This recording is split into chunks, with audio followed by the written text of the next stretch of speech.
President of the United States is impeached for high crimes and misdemeanors. It was 10 years ago. Perjurious, misleading, and untruthful. Mr. Speaker, this is wrong, wrong, wrong. The impeachment of a president. It had been tawdry and tortured, this becoming this. I did not have sexual relations with that woman, Miss Lewinsky. But it was really about truth and consequences. I never told anybody to lie, not a single time, never. These allegations are false. But they weren't. The ayes have it. Monica Lewinsky, a young White House intern, and the president had what was politely called inappropriate contact. He got into trouble for what he told investigators. It depends upon what the meaning of the word is. Yes. The evidence suggests that the president repeatedly used the machinery of government and the powers of his high office to conceal his relationship. The scandal divided the country. A nation of laws cannot be ruled by a person who breaks the law. When will this mindless cannibalism end? How many good public officials must be destroyed because of their private sins and human imperfections? It paralyzed the presidency and made their private lives and foibles painfully public. It became about survival, so the Clintons circled the wagons and went on the offensive.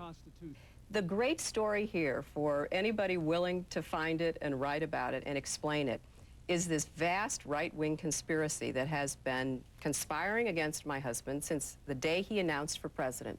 The impeachment hearings, live and in graphic detail, capped a year of this. The House voted to impeach, but the Senate did not convict.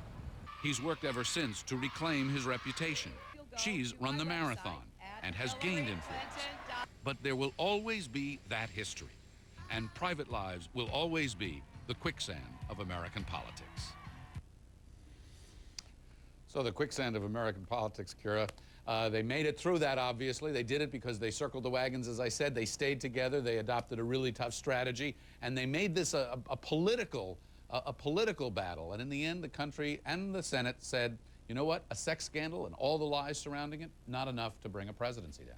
Wow, you know what's wild? And I do have a couple questions for you, but just seeing Hillary Clinton, Frank, and talking the way she was talking and how she handled all that, and then you fast forward 10 years and here she was running for the presidency.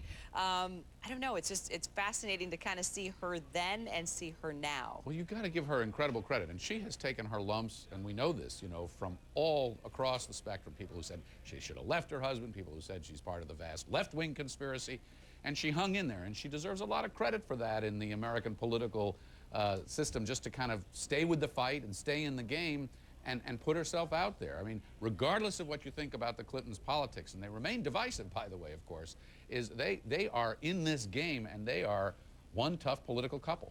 Now, if I remember correctly, I think you were bureau chief at that time. Yes, you had to remind me. Back in the day. Yeah, that must have been hell. Yeah. What do you remember?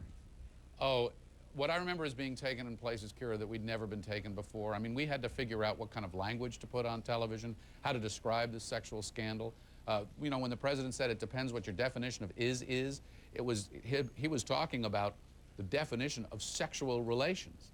I mean, we put things on television and we put things out there to the public that we would never have imagined doing. But in this particular case, it came down to whether a presidency was going to survive. And it was day in and day out of this, trying to get information, trying to figure out, you know, there were leaks all over the place. What could you go with? What couldn't you go with?